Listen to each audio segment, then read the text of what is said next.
In this episode of OG55, we are reacting to the one, the only Mr. Hey Brickey, Mr. Vibes Overrides. We are reacting to one of his latest videos. It's been a while. I miss Brickey. I miss him on our show, obviously. And I also miss even just reacting to his amazing content. But we're going to break it down up next here on OG55.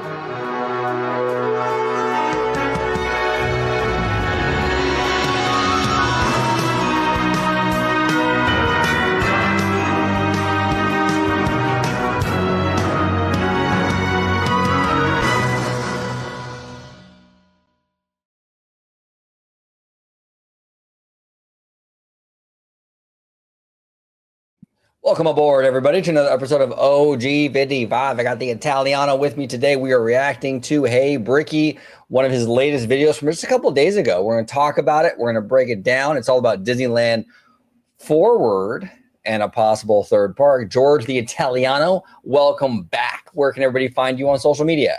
Absolutely. You can find me on X, formerly known as Twitter, at Disney George. You can also find me on Instagram, Threads, and Blue Sky under the Disney Italiano. And of course, you can find me right here on my home base on Orange Grove 55 with Citrus Corner with all that sweet, juicy, but sometimes sticky Disney news and info. Sorry. He will get on my ass if stick Brickey news and info. Brickey news and info. Brickey news and info. Sorry, ladies. It's Brickey today. It's Brickey today. All right, here we go. The man himself, Hey Brickey. Everybody, if you're not already, you better smash that subscribe button for Hey Brickey and smash that like button. Amazing dude, brilliant content. We're huge fans of his work, and he's absolutely a friend of the channel. Disneyland Forward expansion hinted in new building permit. This is the nerdy stuff I love, George. Let's break it down. You know how we do it here. So we're going to play the video, and we'll stop it along the way, talk about it, analyze it. Here we go. Disneyland Forward is shaping up to be one of the most ambitious projects in the park's history. But what if I told you that the key to its future might lie in the old ESPN Zone building tucked away on a forgotten corner of downtown Disney? Why would Disneyland spend $3.5 million to retrofit a structure that most guests don't even care about?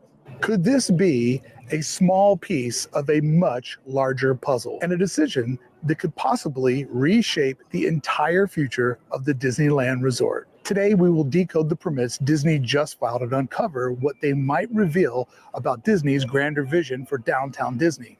Is this the death to a new entrance that some thought would signal that Disney was building a third park in the parking lots? Or is it a move to keep Disneyland closer to its roots? And what will this tell us about the fate of not only the ESPN Zone, but the Rainforest Cafe? One of the locations that you guys ask about the most in the Disneyland Forward series.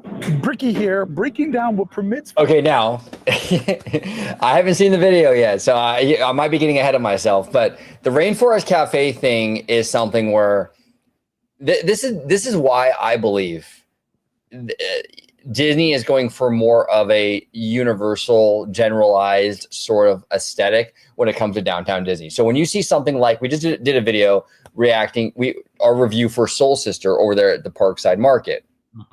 They're going with a general, like kind of like a generalized mid-century style look. When you have mid-century style look like that, you can put any vendor in there. You can put Starbucks, you could put Jack in the Box, whatever, you know what I'm saying? You can just put literally anything in there. You just swap out the signs. The problem with that, like that 1990s into the early 2000s sort of thing that they used to do with like Planet Hollywood and Rainforest Cafe, is that the entire building is purpose built for that vendor. So when that vendor goes out of business, or that vendor no longer does business with Disney, now you're stuck with a temple. I think it's a South American temple out here in the middle of downtown Disney. You know, how do you put something else in there without it looking like a Spirit of Halloween store, where it looks like you're repurposing it? So that's why when a lot of fans, they get upset, I get it. They get very upset that they're not building themed structures anymore like they used to, like the Ralph Brennan Jazz Kitchen and the Rainforest Cafes and all that stuff. There's a reason for that, because it locks you in to that vendor, and it's very expensive to undo all that stuff when someone else wants to move in after the fact. But anything you want to add to that before we move on, George? I completely agree. And I think even like with Disney Springs done at Walt Disney World, there's a lot of architectural, facades and buildings. Rainforest Cafe is actually one of them, where, there's a giant like volcano and what have you. And it's like, that's cool. But like in time, if Disney wants to, move on from that and put something else in, or if a contract between Rainforest, they decide to end it, well, yeah, that's a lot more work you have to do. Where, yeah, if you just kind of keep the aesthetics and structures kind of, I don't want to say plain, but kind of simple, where, yeah, if you use the term, it's more universal, you can kind of change things up. Yeah, exactly. And when we say more universal, we don't mean the other place, you know what I'm saying? We won't talk about that here. Yeah. For the ESPN Zone could mean the what? I'm sorry? The shadow place over there. Yeah. We must never speak of that. We don't speak of that over here. The future of not only Disneyland Forward, but the Disneyland Resort. But first, let's break down what these permits indicate we know is 100% going to happen in the very near future at the ESPN Zone. There's already construction happening right now. Let's break down exactly what these permits are doing. This is the factual part of the video. Everything else is speculation based on education, but these are the facts. So the permit only applies to the ESPN Zone. No other buildings, just this one behind me. Disney filed this permit on Christmas Eve of last year, 2024. This permit will change this building into multiple storefronts, 3 or 2. The third one's a little bit debatable. The permit hopes to divide the building into 2 different spaces on the ground level and 1 on the second. That second one, that's where the debate comes in. There's no doubt in my mind that the 2 on the ground level will be guest facing. Currently, the building is zoned A3S1 building code. A3 means the building is zoned for assembly purposes, and S1 means that it can be used for storage. What they've been using it for since it's been closed is storage, as well as performance space.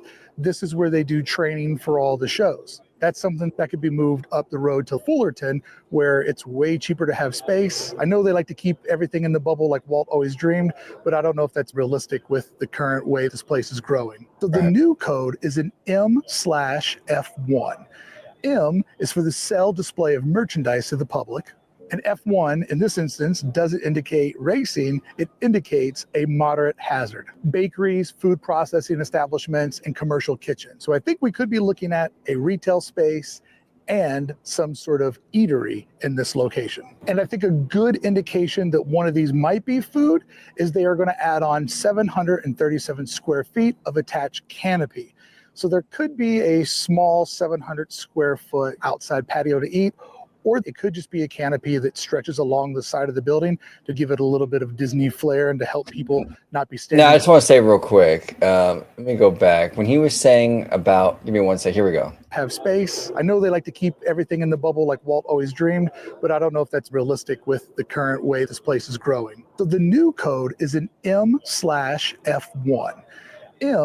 So MF1. Which stands for motherfucker, we won. We got some new stuff coming to downtown Disney, everybody.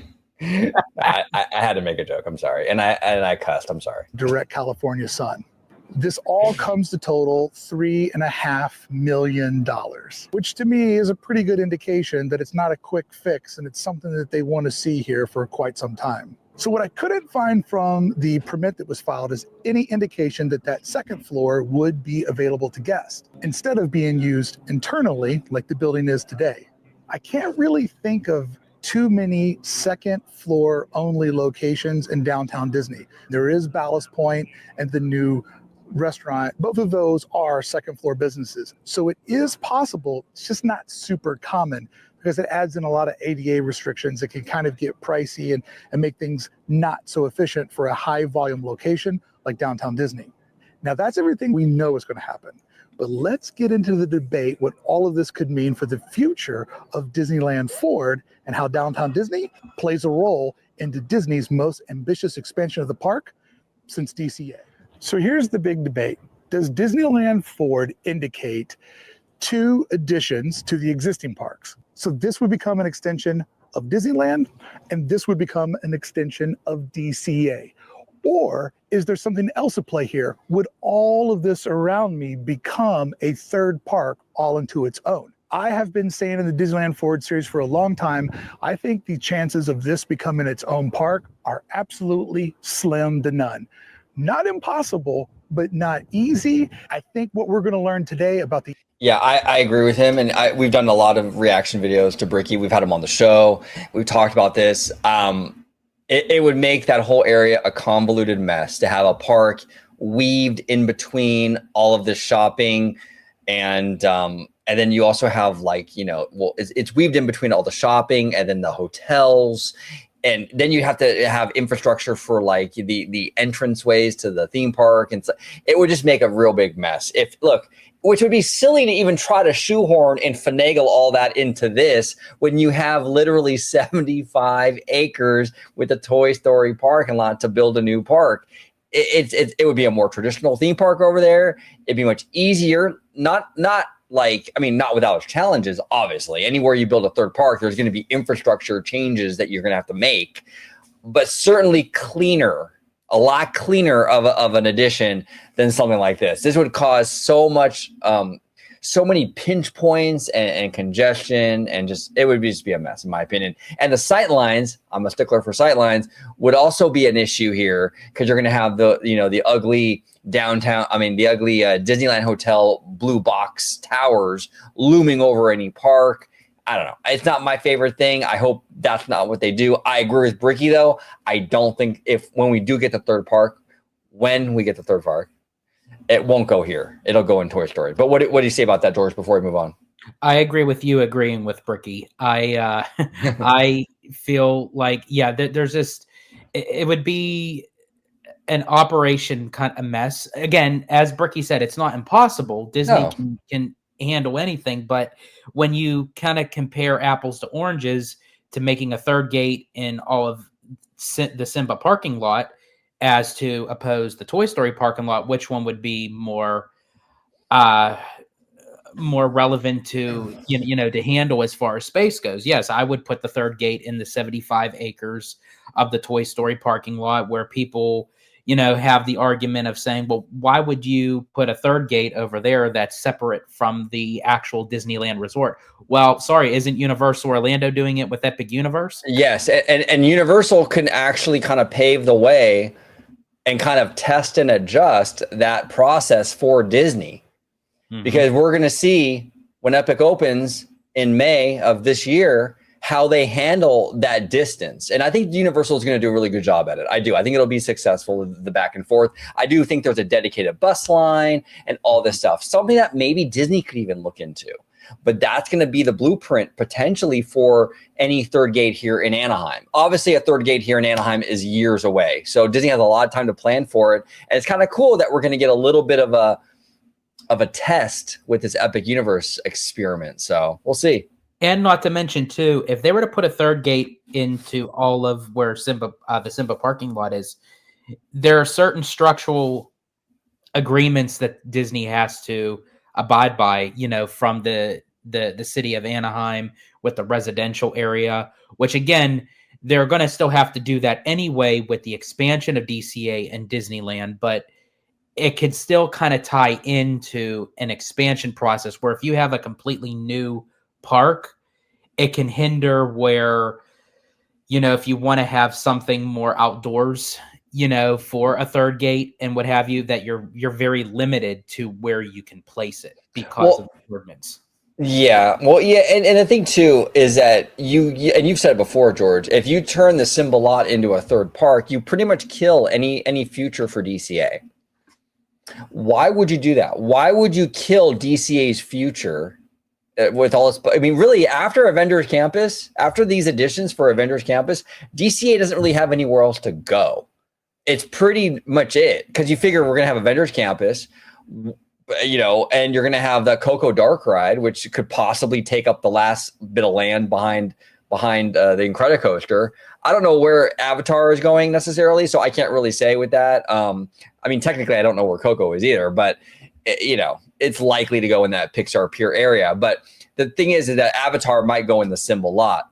But if you don't do that, and you build a third park on that Symbol lot, you kill DCA's future expansion plans. And any kind of expansion that you want to do for DCA is dead, which is stupid because you have 75 acres, like we said, down the street at Toy Story lot. So why not have your cake and eat it too? We love cake here on the channel, big cake people. Why not have your cake and eat it too, where you have a whole new park over there in Toy Story lot, and you leave room for DCA to expand? Why would you kill DCA's chances for a third park?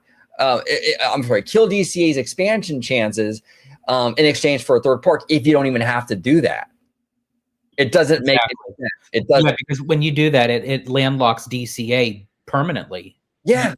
Whatever footprints DCA has, that's it. All you have to keep on doing is just keep on removing things just to put new stuff in. Yeah, and that's not a good strategy.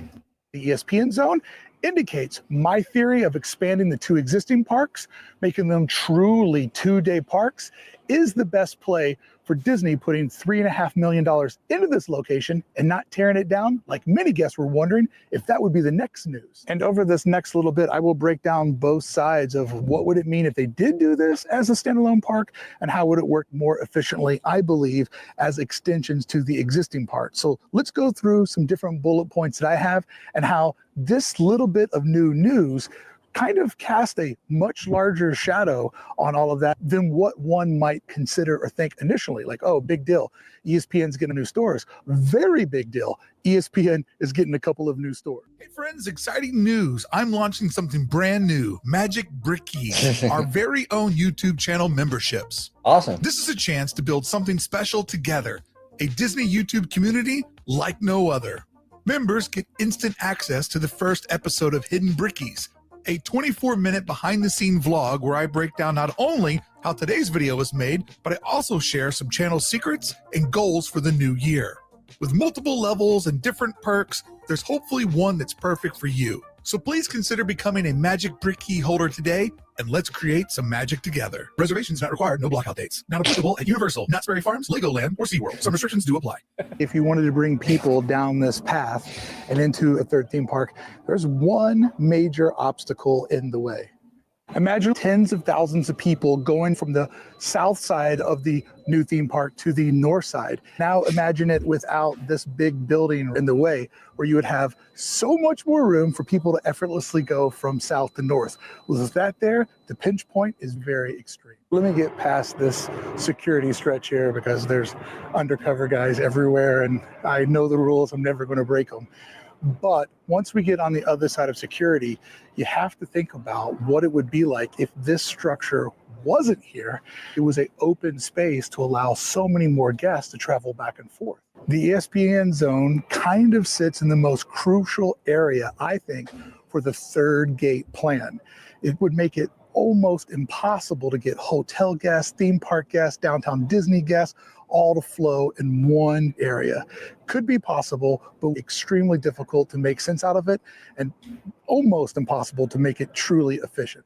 This building indicates to me that this area is going to be zoned for the foreseeable future as part of downtown Disney, which means they're probably not going to want to get rid of this building, which I think would create a huge obstacle in the notion that what we see behind us would be a third park. Therefore, by reinvesting in this building, I think it makes a very great argument. The ESPN Zone building and everything around here is downtown Disney for the foreseeable future, which means that this will not be a grand entryway to the third park. And if this space right here isn't the grand entryway, where would it be? Because there's a limited amount of options to get people in to a full-on third gate. When we look at how big the Esplanade is here at Disneyland and the wide entryways to all 4 parks on the East Coast, this is already very narrow. This was one of the best shots they had at a 3rd park. If this is to stay, it is right in the middle, cutting what they could have for an entryway in either more than half or 1/3 if they were also to take out the Rainforest Cafe. Yeah, I agree with him. I agree with him with his analysis of this, where this would have been the perfect spot for that. The only thing, though, is I don't think this completely puts a nail in the coffin of the idea of a 3rd park being placed in this area. And the only reason why is because even if this is planned for something else right now, for downtown Disney, they're going to put the eateries or the vendors in that ESPN building. Yes. And he said it in the video. If for the foreseeable future, it's going to stay downtown Disney. There's not going to be a 3rd park. But the 3rd park isn't being talked about for the foreseeable future anyway. Like we all kind of feel like it's at least probably 15 years out. Like 10 at the earliest. I mean, absolute earliest. I think that's extremely optimistic. I mean, probably 15 to 20 years away from now, maybe even a little longer. So, a building that they're repurposing for some vendors for downtown Disney in 2025, I don't know. Like, I don't think that has like staying power when you're getting into like the year 2045. You know what I'm saying? They could definitely bulldoze this building in 15 or 20 years. I mean, they bulldozed the AMC. That was just built like 20 years ago. That was 2001.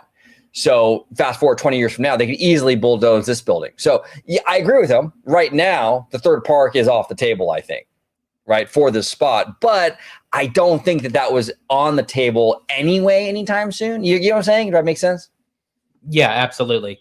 It's not impossible. Yeah, anything can happen. We're talking about in the sense of would Disney do it right now? Well, no, as you were saying, Disney's not going to do it right now. But yeah, in the foreseeable future, 15, 20, 25 years down the road, it's very possible Disney, the whole downtown Disney area could be something completely different, and the hotels could be relocated somewhere else. We don't know. And that's the beauty of Disneyland Forward, because this was a project that is 40 plus years on. This is something that's not meant to just be 5 to 10 years and then boom, okay, Disneyland Forward is over. There's bigger plans afoot that Disney has, that everything has to coincide with one another for one piece to be completed for the next phase to move forward. And that's why I still believe the Simba parking lot, both ends, are going to be for expansion for Disneyland and DCA, because once Disney completes that, and again, I'm not saying complete the Simba parking lot into park expansion in 5 years. That could be 15 years within itself. Yeah. But once that's done, then that's when you move on to the 3rd gate, which we both agree as far as everyone else has been saying for the Toy Story parking lot. Toy Story lot. Yeah, exactly. So I agree with him on everything he's saying. Yeah. I just don't feel like the 3rd park was on the table right now anyway. Yeah. So I don't think in 20 years from now, it might come here. It might be in this spot, and they might just bulldoze the thing that they're doing right now for ESPN. Or who even knows? I'm going to say way out of the box. This may be down the road of a 4th gate. Toy Story parking lot may have the 3rd gate. This may be potential for a 4th gate. You never know. You never know how they're going to work that chessboard, Which I believe they would probably have to do to make this area over here a grand entryway into a 3rd theme park. Because as we can see from the total width of this building, if it was removed, it would create a lot of space to bring guests in to a standalone park. However, with ESPN Zone staying there and Rainforest Cafe, that narrow corridor, which I can't film because security's at the end of it, just for common sense, this building getting converted over to 3 different spaces means that the idea of 3 different theme parks in this area is no longer on the table. And some people will be like, but Brickey, it's only $3.5 million. They have endless money. I don't think so. $3.5 million is a pretty deep investment. Like, maybe in a decade, but definitely no time soon are they going to do that and then just immediately change their plan. At least I don't think that they would. I don't think that they're that reckless. No, and I agree with him, and that's kind of what we said. He was saying maybe in a decade or so. Yeah, that's possible. Decade, 15, 20 years, 25 years from now. Absolutely.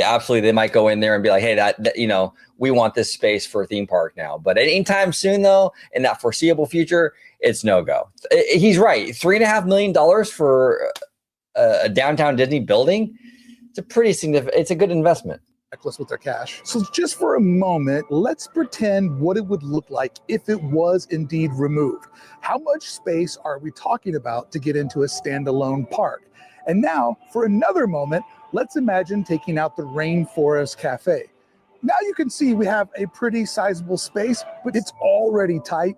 ESPN Zone makes it impossible. So there is another really fun Disneyland fan theory that the space directly behind me would be the grand entryway into a third park. If you don't know where this is south of downtown Disney. It is west of the Grand Californian, and it is to the north of the Pixar Place Hotel. A lot of fans think that this could be a way to bring everybody into a third gate that would then just go to your left or to your right. That's where your adventure begins. And as fun as I think this theory is, and I will do an entire video about it, I can explain why I think this is a fun idea, but more so I could explain why I think that logistically it would never work. Friends, if you're enjoying today's video, how about you do me and you an opportunity to become real friends and sign up today to become a subscriber of Hey Brickey. If you want to take our relationship a step further, consider becoming a Magic Brickey key holder as a channel member. Now back to today's video. I'm so excited that you decided to subscribe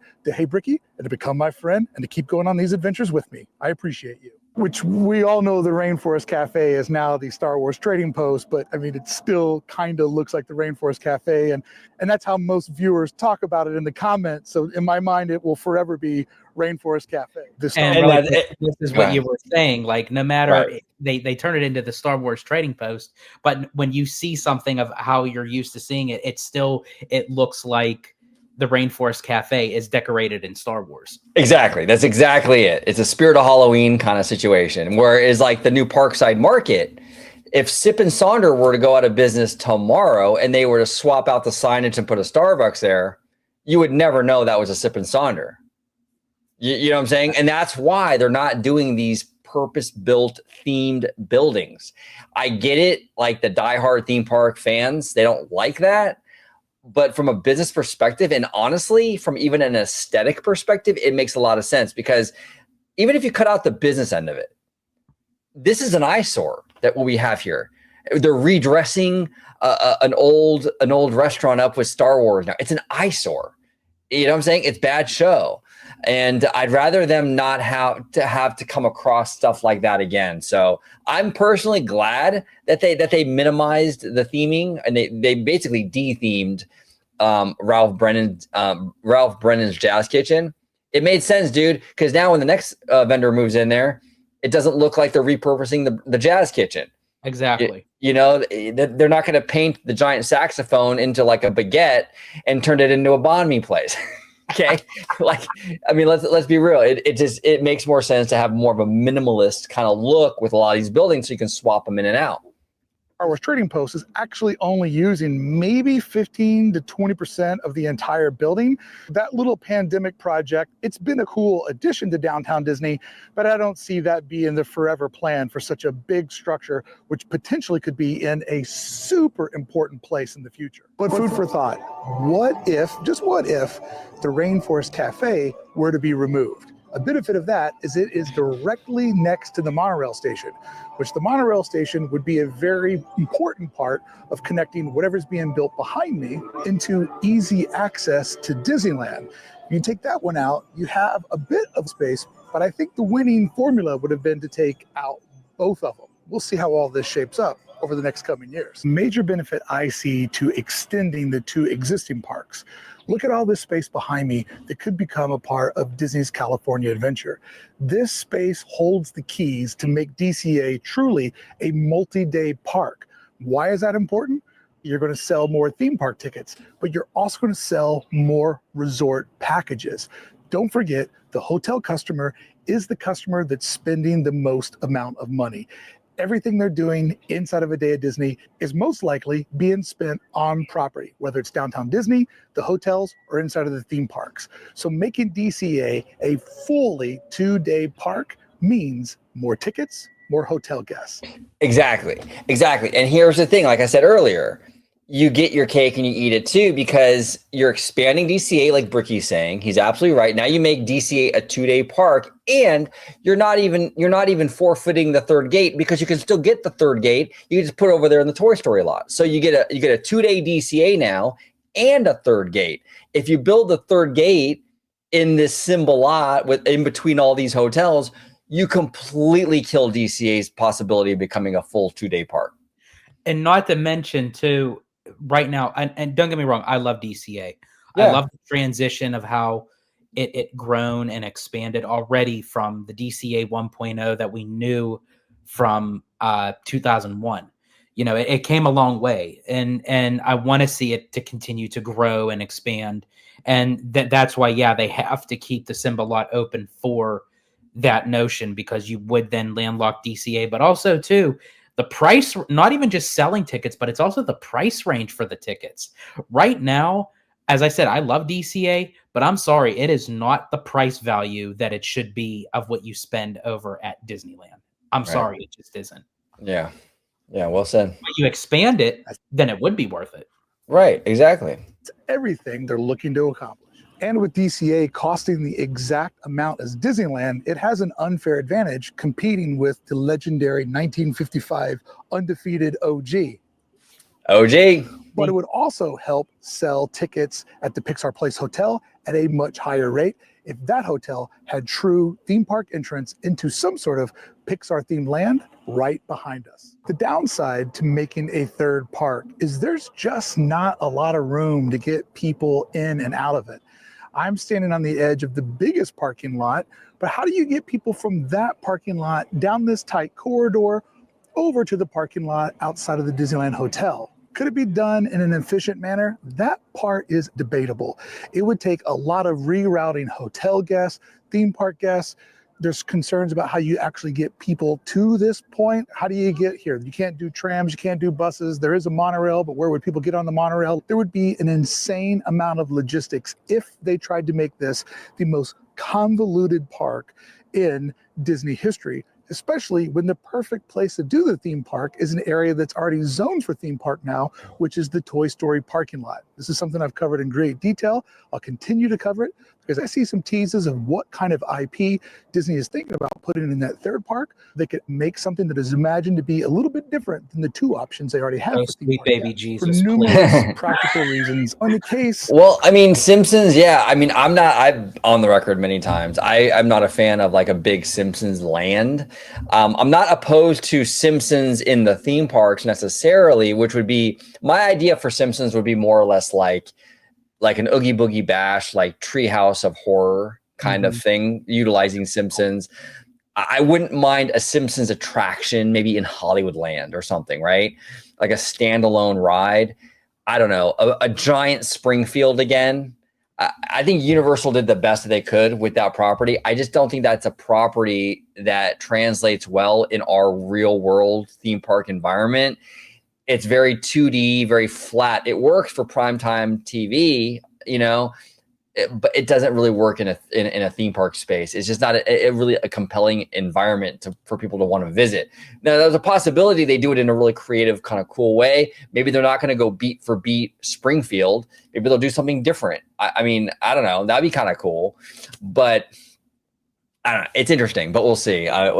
He brings up a great point, though. They're surveying about The Simpsons.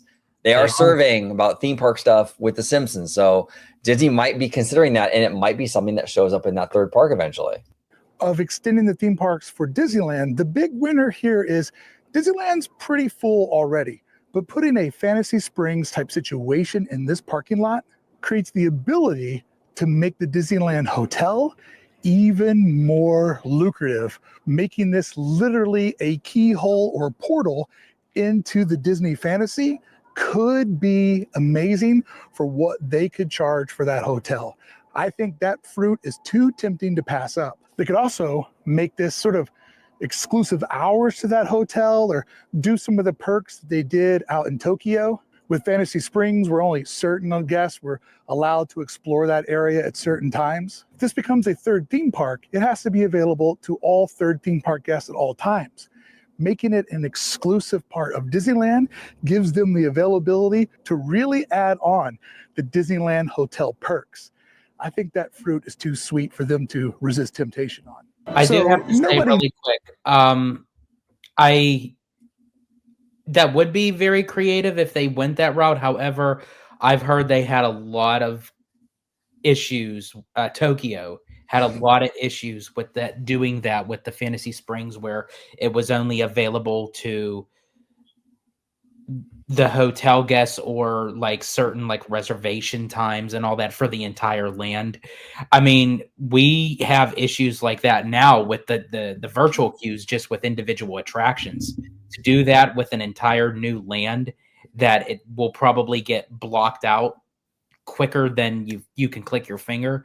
I think there would be a lot of unhappy fans. Yeah, logistically, yes. And also I'm really at issue with having Fantasy Springs way over there at the other side of the park, over in that expansion area. And the reason why I have that issue is Fantasy Springs is essentially Fantasyland.